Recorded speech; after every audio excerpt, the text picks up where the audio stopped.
భారీ encounter, top commander హతం. National park అటవీ ప్రాంతంలో కూంబింగ్, మావోయిస్టులు ఎదురుపడడంతో కాల్పులు. కీలక నేత సుధాకర్ మృతి, భారీగా పేలుడు పదార్థాల స్వాధీనం. ఇప్పటికే 2 టాప్ కమాండర్ల హతం. ఆపరేషన్ కగార్లో దూకుడు. వరుసగా అగ్రనేతల మృతితో మావోయిస్టుల పార్టీకి దెబ్బ మీద దెబ్బ అయితే తగులుతా ఉంది. ఇక కేంద్రం ఏదైతే అనుకుందో దాన్ని అయితే చేసి తీరుతా ఉన్నది. మావోయిస్టుల విషయంలో కగార్, ఆపరేషన్ కగార్ పేరుతోటి మరొక అగ్రనేత సుధాకర్ కూడా నిన్న కాల్పుల్లో చనిపోయింది అనేది ఇక్కడ మనకి ఫైల్లో ఫోటో కూడా కనపడతా ఉన్నది. వరుసగా అగ్రనేతల మృతితోటి మావోయిస్టుల పార్టీలకు కూడా దెబ్బలు తగులుతా ఉన్నాయి. మరి వారు రాసిర్రు, ఇక చర్చలకు రావడానికి అయితే సిద్ధమే అని చెప్పేసి రాసిండ్రు. తర్వాత ఆపరేషన్ కగార్ పేరుతోటి కొంతమంది అమాయకులను కూడా చంపేస్తా ఉన్నారు, గిరిజన ప్రజల్ని అని చెప్పేసి ఎన్నో విమర్శలు ఉన్నాయి. మరి స్వచ్ఛందంగా మాట్లాడుకునే దానికి సిద్ధంగా ఉన్నాయని చెప్పి అట్నుంచి కూడా లేఖలు రాస్తా ఉన్నారు. కేంద్రం దీనిపై మరి స్పందించాలి. కేంద్రం దీని మీద స్పందించి మరి ఆపరేషన్ కగార్ ఏదైతే ఉందో దాన్ని కొంత ఆపి అట్నుంచి మళ్ళీ కవ్వింపు చర్యలు వచ్చినా లేకపోతే రెచ్చగొట్టే ప్రయత్నాలు చేసినా మనం చేయడంలో ఎలాంటి తప్పు లేదు. కాకపోతే అక్కడ నుంచి వెళ్ళి మరి వస్తారు కాబట్టి, మాట్లాడడానికి సిద్ధమని చెప్తున్నారు కాబట్టి ఇప్పుడు ఏం లేదు. మావోయిస్టులు కూడా అదే ఆలోచన చేయాలి. మనం మళ్ళీ అదే చెప్తా ఉన్నాం, పదే కూడా చెప్తా ఉన్నాం.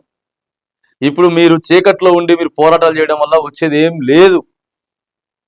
ఇలా ప్రజాస్వామ్యం ఉన్నది, ఇక్కడ చట్టాలు ఉన్నాయి, న్యాయస్థానాలు ఉన్నాయి. ఇక్కడికి వచ్చిన తర్వాత ప్రజాస్వామ్యంలో కొట్లాడండి. అటు కేంద్ర ప్రభుత్వాలు కానీ రాష్ట్ర ప్రభుత్వాలు కానీ ఏమైనా తప్పిదాలు చేస్తా ఉన్నాయా, లంచాలు తీసుకుంటా ఉన్నారా, ఏం చేస్తా ఉన్నారు అనేది డైరెక్ట్గా ఇక్కడికి వచ్చి క్వశ్చన్ చేయండి. గతంలో నడిచింది ఇప్పుడు నడవదు. మొత్తం టెక్నాలజీ మారిపోయింది. ఎక్కడున్నారు, ఏమున్నారు, ఏం జరుగుతా ఉంది, డ్రోన్ కెమెరాస్, పెద్ద విజువల్స్ అంతా వచ్చేసింది. టెక్నాలజీ మారిపోయింది. ఇంకా మేము సమాజానికి దూరంగా అడవులలో ఉండి చేయాలంటే ఇప్పుడు అయ్యే పని కాదు. ఇలాంటి ఆపరేషన్ కగార్ అనేది ఇంకా కంటిన్యూ అయితేనే ఉంటుంది. సో ఎప్పుడైతే మరి స్వచ్ఛందంగా మీరు కూడా బాజాప్తా బయటకు వస్తామని చెప్తున్నారు, దయచేసి మరి కేంద్ర ప్రభుత్వం కూడా ఆలోచన చేయాలి. ఆలోచన చేసి ఛత్తీస్గఢ్ రాష్ట్రం బీజాపూర్ జిల్లాలో మావోయిస్టులకు పోలీసులకు భీకర ఎదురుకాల్పులు జరిగాయి. కంటిన్యూస్ గా జరుగుతూనే ఉన్నాయి. 15 డేస్కి ఒకసారి, 20 డేస్కి ఒకసారి. ఆడొక అగ్రనేత చనిపోవటం దేనికోసం, ఎందుకు ఉన్న ఒక జీవితం ఏదంటే ఇక్కడ కొట్లాడాలి కదా అని అడుగుతా ఉన్నాం.